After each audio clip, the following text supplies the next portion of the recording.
yung parang nadudulas sa, hindi bungi, hindi nadudulas sa mga balat ng saging, mga ganyan. Hindi ganon, ano? So, when I did Mildita, even Peke said, do the other characters, do Doña Pepa, the young Mildita, Aini, ganyan. So, yun ang ginawa ko. Tapos, meron pa akong si Diding, hindi ba? Ako po yung maid ni Madam Mildita, night shift. Naka-sunglasses po ako kasi nasiselaw ako doon sa mga tipak-tipak ng mga brilyante niya kasi laki ng mga cathedral. Oh, Kasi, yun.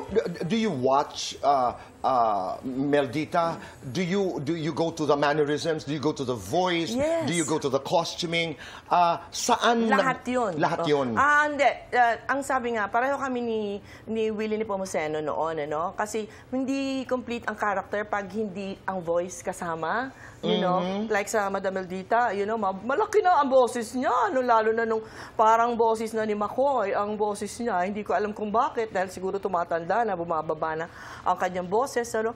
Pero ganun din, sa mga iba kong characters, for instance, meron akong I am Sakura Mitsubitsu from Nagasaki, Japan. Ako kain-kain ako, ayoko mahal.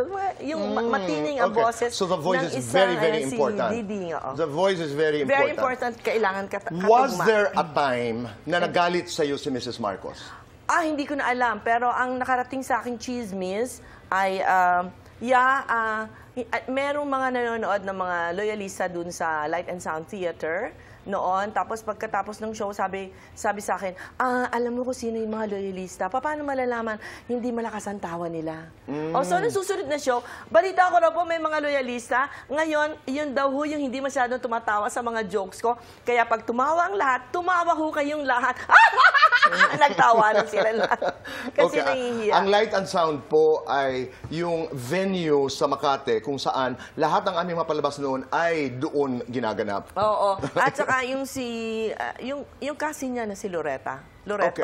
All right. Went backstage and said, I'm so happy you did this because I feel vindicted. Parang ganun. Vindicated. Pero hindi ko na sabihin yung the rest of what she said kasi No, but I know you're friends with Aimee.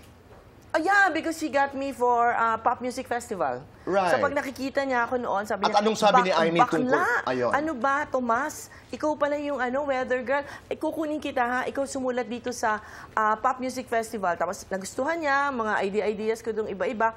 Pagkatapos sabi niya ganun, pati dun sa, ano yung sa recording industry na award? Pami, awit, ano ba? Ang hirap ng senior, na si senior. Basta kinuha din niya ako doon.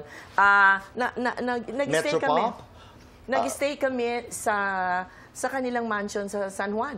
Alright. Oo, mga 3-4 pati ang nasirang si Bobby Caballero to just But did she mention about how her mom reacted to your ang sabi, parody? ang alam ko sa different sources, mas parang napikuan ang McCoys doon sa A Dangerous Life because it was so serious. All right. So serious and so real to what really happened. I get it. Okay.